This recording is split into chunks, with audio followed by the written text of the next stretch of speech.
छोरा बलहा लगे, छोरा बलहा लगे, रोइंग दे तो चोली, रोइंग दे तो चोली, छोरा बलहा लगे, बलहा लगे।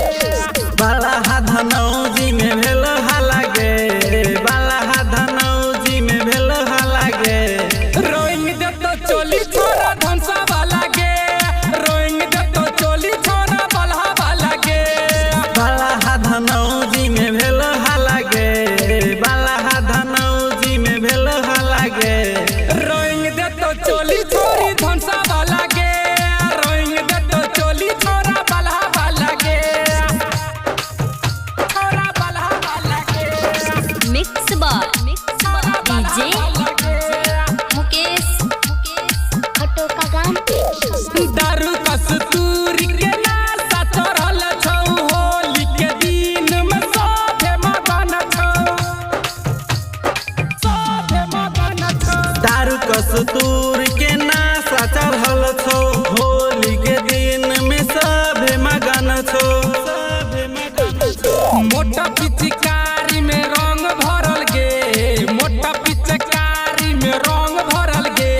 चोली रंग देतो छोरा धनसा वाला गे, चोली रंग देतो छोरा बलहा वाला गे,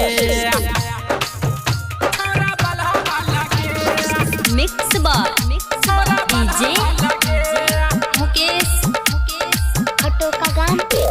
लगबे तू हमर भैया के साली, होली में रंग देब तोहर दुनाली, तोहर दुनाली। लगबे तू हमर भैया के साली, रंग देबो होली में दुनु दुनाली।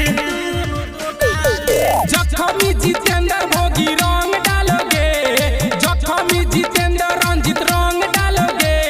चोली रंग दिल तो छोरा धनसा वाला गे, चोली रंग दिल तो छोरा बलहा वाला गे। बलहा धनौजी में भेल हालागे, बलहा धनौजी में भेल हालागे। चोली रंग दिल को छोरा धनसा वाला गे, चोली रंग दिल को छोरा बलहा वाला गे।